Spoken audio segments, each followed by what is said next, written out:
Hey there everyone, my name is Nate Wragg and I'm going to be your instructor for this course in character design for animation. One of the things that we're going to be covering in this course are all the basics that you're going to need to know and should be thinking about when designing a character for any type of animation, whether it be 2D or 3D or stop motion. What we're going to be mainly focusing on are basic principles in design, not necessarily pertaining to any specific style of animation other than it's not live action. So let's go ahead and get started. One of the things to consider first, and sort of something I was just saying, is we need to remember that we're designing characters for animation and we need to break our habits of what we might think as far as what we can do with animation design. One of the main things to consider is if you can imagine it, if you can draw it, then you can design it and it can be a character in your film.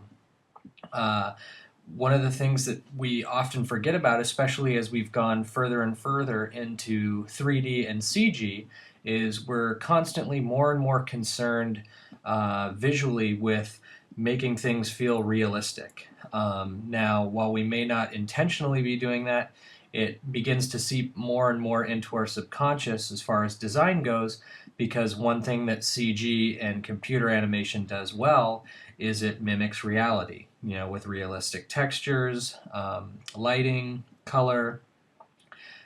So part of our habits have become to be more and more comfortable with designing things that feel a little bit more realistic. And one of the examples that I want to show you guys, just to sort of get in the right mindset as far as character design goes, is what animation can do that live action can't do. What we're going to start off with is just a simple image of an actor, Johnny Depp. One of the things we're going to be covering a lot in this course is we're going to be looking at reference and breaking it down and discussing the importance of things to consider. So here we have just a photo of an actor, and you can see that if we were to design something that's somewhat realistic, well, it's probably going to look like a regular person, and we might as well just shoot it with a camera live action style. A creative director can obviously take somebody like a Johnny Depp, put makeup on him, and make him into something that looks more stylized, not necessarily realistic. But still, our general proportions and mindset here is somewhat grounded in reality, based on, we have an actor who's now an actor in a costume. If you look at Tim Burton's original sketches, you can see that they're even more pushed and exaggerated in their design sense than the actual live action actor. You can see his legs are very thin, his arms are thin, his waist is way more narrow, he's probably taller. In fact, if we compare one next to the other, you can see, here in the design, it's way more pushed and stylized and exaggerated than what they were actually able to end up with on screen. And that's one thing that we need to realize and remember when we're designing for animation. And one thing we're going to focus on in this course is really allowing our imagination to push what we can do in design, and to push our boundaries of what we are comfortable with and what we feel we can do with design for animation. In The Corpse Bride, we see a design that was used that basically was based off of Johnny Depp. For the most part, this character design looks a lot like the actor. The voice was the actor. For all intensive purposes, it basically is a cartoon version of Johnny Depp. And as you can see, the designers for The Corpse Bride were not concerned with sticking to realistic proportions. Certainly there's somewhat of a caricature and a resemblance to the actor, but for the most part you can see that the arms and limbs and general proportions of the character are very, very stylized and pushed. And that is something that we want to focus on in this course, is not necessarily tying ourselves down to any specific design sense that is based in reality other than good design and general features and so on and so forth. So one thing that we want to focus on in this first course is shape. And when it comes to shape in design, it's pretty much our most basic building block for beginning to design characters. And that's something that we're going to break down in this particular course. And we're going to look at stuff, in fact, if we just look at what's going on here, let me open up a new.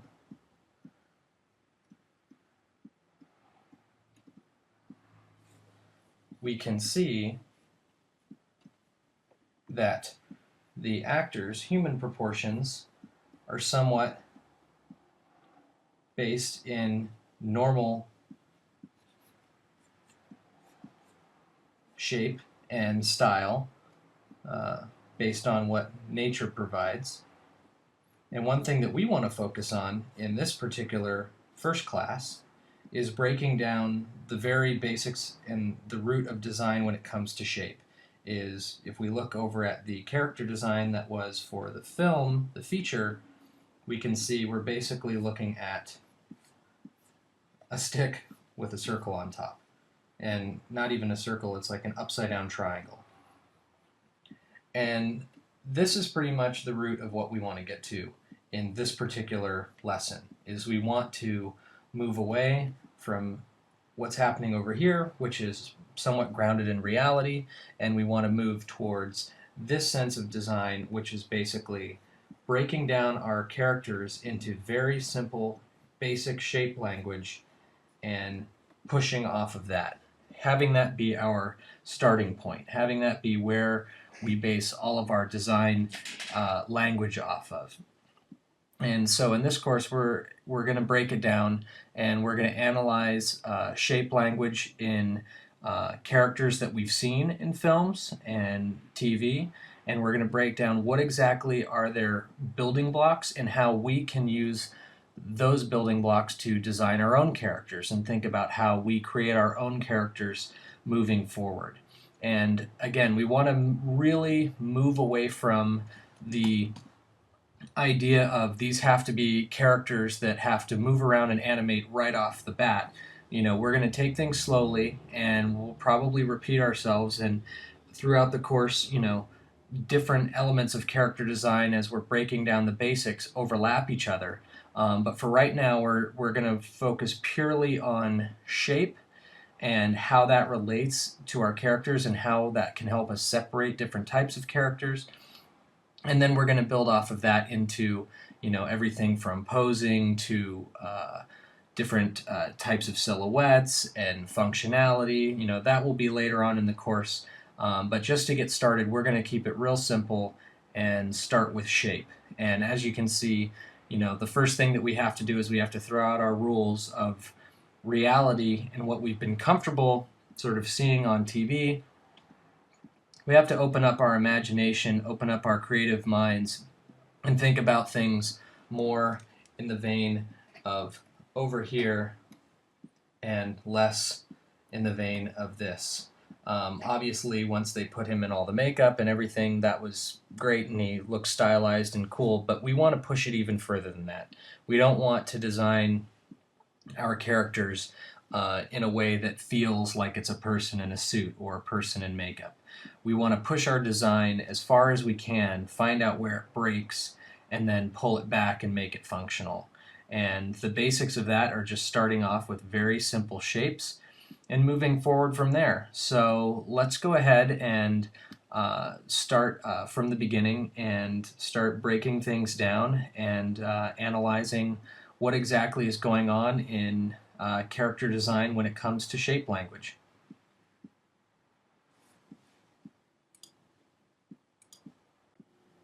So before we dive into our discussion and begin to break down reference when it comes to shape language, one thing we need to think about is what simple shapes are and where all of our shapes basically build from. And we can equate them down to three pretty simple shapes. We have the square, we have the triangle, we have the circle. And for the most part, we can break down different character designs or character personalities or types of people and emotions and personalities into these types of simple shapes. And as we break into our reference and begin to analyze how different things break down into simple forms, we have to think about these three shapes as being our sort of founding fathers, if you will, of design. Uh, when we start to look at character designs and build our character designs for this first assignment, this is where we're going to start. And you can think about it in a very simple way. You know, the square is kind of a strong, stout, boxy way of thinking about design. Triangle can be is angular, can be thought of as somewhat, dangerous or sharp in its design. And of course, round is very non-threatening and sort of welcoming, friendly, could be perceived as, soft.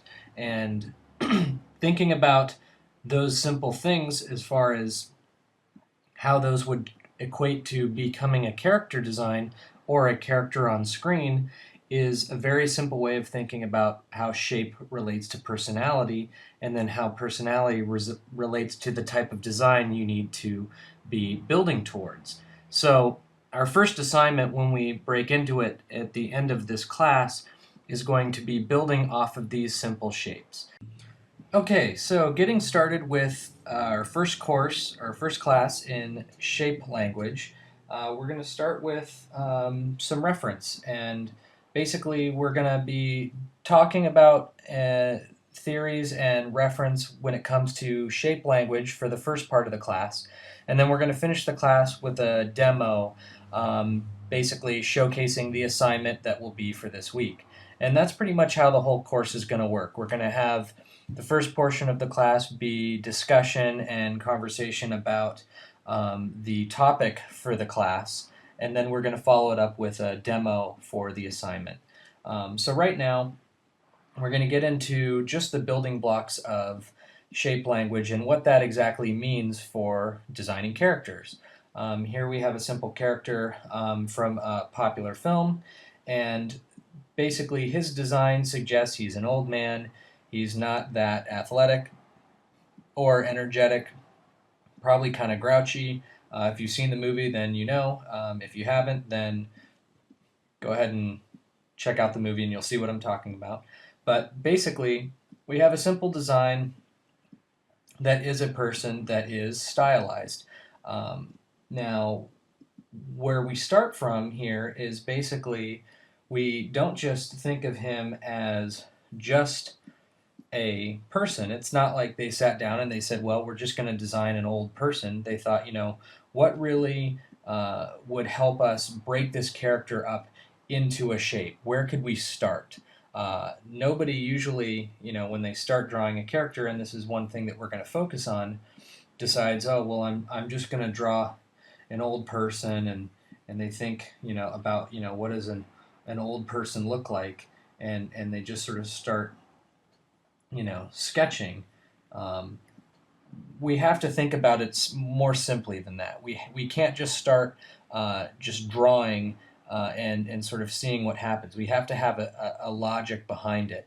And one thing that you'll find is, when you sit down and you just start drawing, for the most part, you tend to fall into your own old habits. You tend to draw. Everybody draws a similar sort of same way.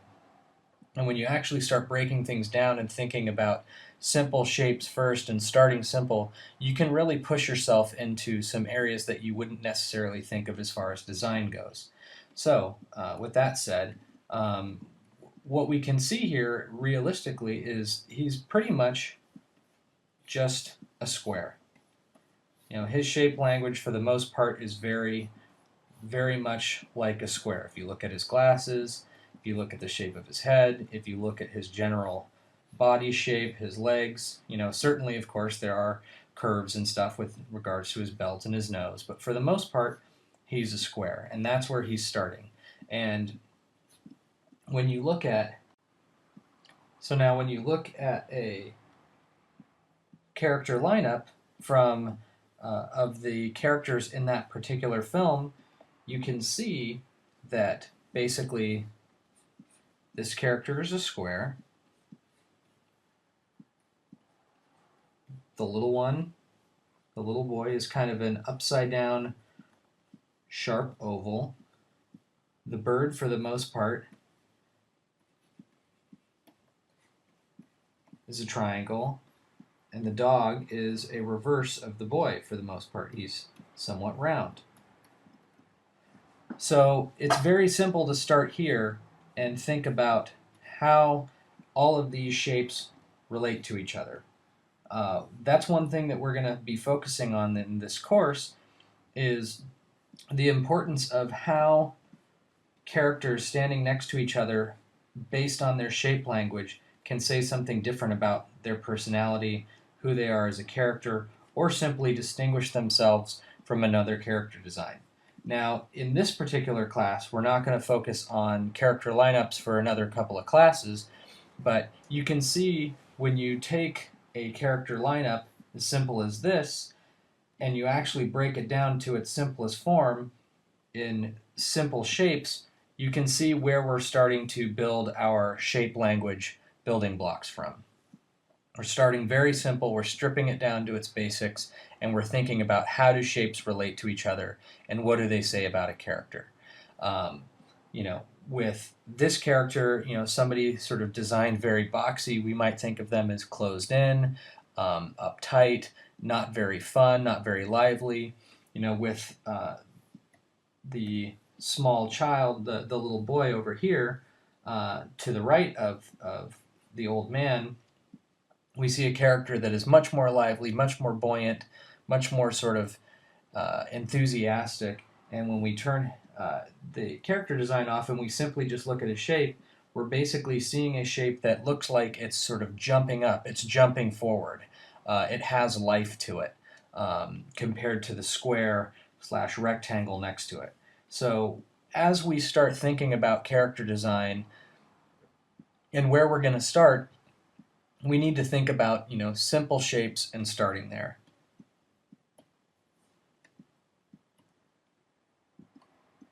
So further going into, just more reference, these are characters that are more of a classic retro 50s animation style, and we can see again too, they are starting with very simple shapes.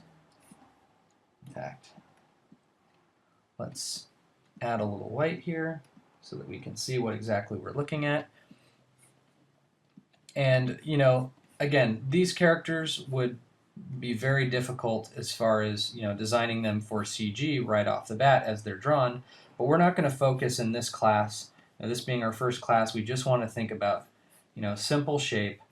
We're not going to focus on, making something necessarily functional for either CG or 2D. We're just going to strip things down and look at how basic things are.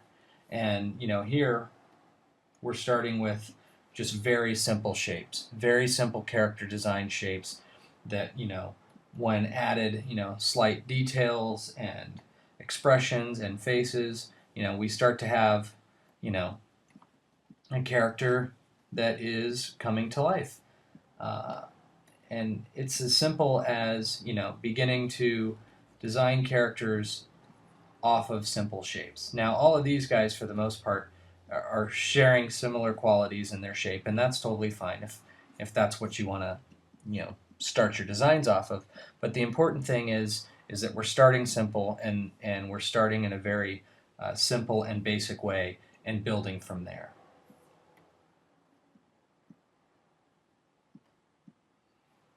Here's another example. While this character isn't necessarily a simple shape, whether it be just a square or a circle, we still have something that's very simple, and what we're looking at is basically a shape that has helped us define a character simply through a very simple shape. He's not looking He's not based in reality. He's not based in sort of a live action mentality. We're thinking about it very simply, very simple shape here. And these are the types of things we need to think about moving forward.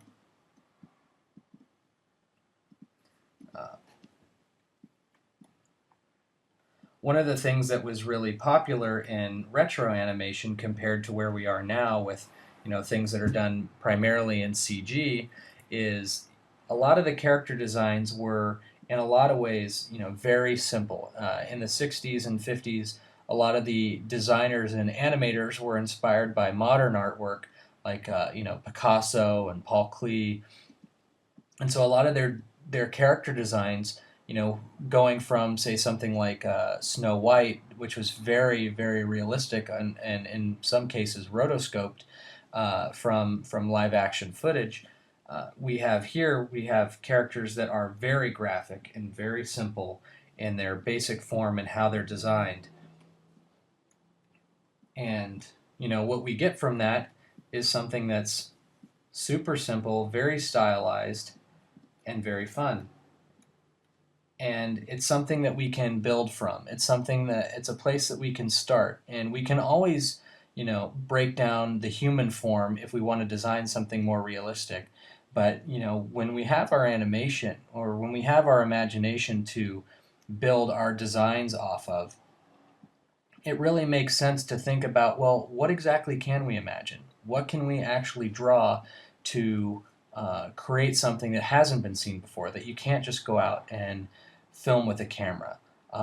We need to think about those types of ways of thinking about design when it comes to designing for animation. So one thing that I suggest we all do is look at some of the best when it comes to designers. And Al Hirschfeld, in my opinion, is one of the best designers when it comes to using simple shapes. Open up some of these. Basically, you can see that, certainly he's not necessarily designing anything for animation specifically, but he's designing characters, he's doing portraits of either himself or famous movie stars, and he's not grounding himself in a situation where he has to draw something that is realistically proportioned or drawn in a realistic world. He's basically capturing the essence of these actors and these people through funny, odd, random, simple shapes that say more about them than necessarily a super realistic portrait. This image of Leonard Nimoy, you can see, I mean, these are just such simple shapes he's using to build the face, and yet when you strip those shapes down, you pull them away, and you're left with just his design, you can see that it clearly looks like the actor, but the shapes and the proportions are so pushed that they're very abstract and very simple. And that's the type of thing that we don't think about enough when it comes to designing characters. We've sort of mentioned that with the way things are going in CG, we're always worried about things based in reality, and does the lighting on this character look real, or the textures or the skin tones or the skin textures. And what we're not focusing on is just simple basic design that starts with a simple shape. And looking at this illustration that Al Hirschfeld did of Bob Hope, you can see that he basically drew the head in a simple sort of bean shape, and the arm is just a big swoop. Now when we strip the details away, we see that that's basically the essence of his design. It's just a couple of big shapes. We add in some of the details, we can see that those shapes are still the building blocks are still very simple, but they add enough design elements within those shapes to support it actually being a character. But this illustration did not start with a realistic portrait and proportions of an actor. It started with capturing the essence of that person through stylized shapes. And that's one of the things that I would love for you to focus on in this first assignment when you're thinking about shape language is how can we design and build our characters off of simple shapes? How can we break our designs down to the simplest form and start there and push them in a direction we might not have normally gone in?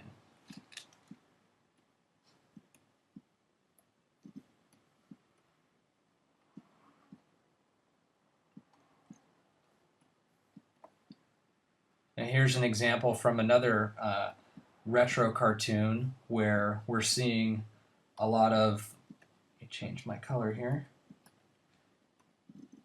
We're seeing a lot of extra detail and line work that goes along with the design. But again, at its simplest form, we're seeing a very simple shape for the head, simple shapes for the hands, and then sort of a big simple shape, even if it's abstract, for the other character in the image. And when you break it down again like this and you strip away the extra details, you see very simple shapes that don't necessarily suggest what is going on, but when added with the details, you can see how they complement the design. They stylize a person's profile in a very stylized and simple way.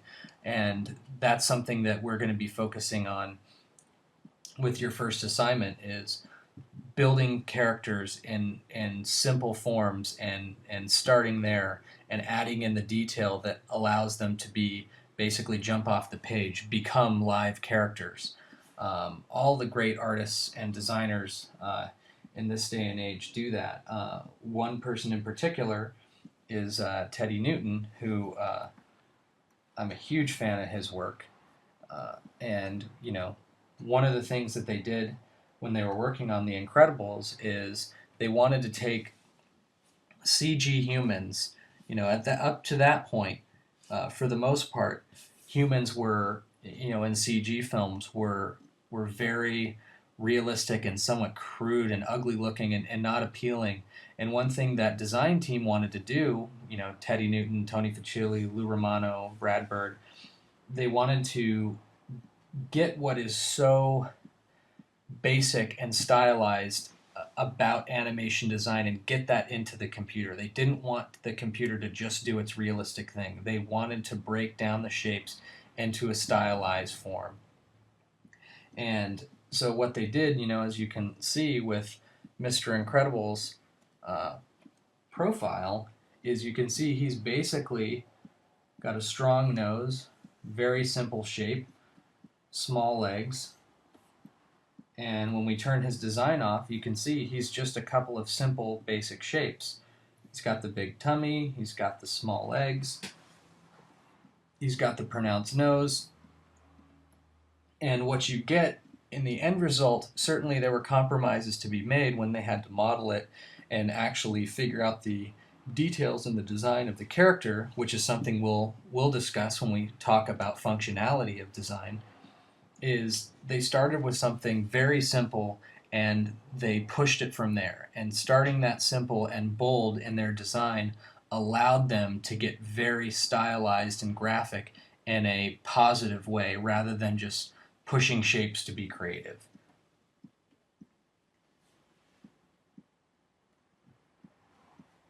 One thing I love about this illustration is it's vegetables, which for the most part, if you go to the grocery store, vegetables come in all shapes and sizes, and this is a great example of how you can start with very simple graphic shapes and design something in a very stylized way and bring it to life, make it be characters. For the most part, they are just putting faces on graphic shapes, but because those shapes describe items that are actually in the grocery store or items that actually exist, you can imagine them being characters. And when it comes to designing people, we can think about people being super tall and thin, or short and wide, or bottom heavy or top heavy, or with crazy long hair, whatever it be.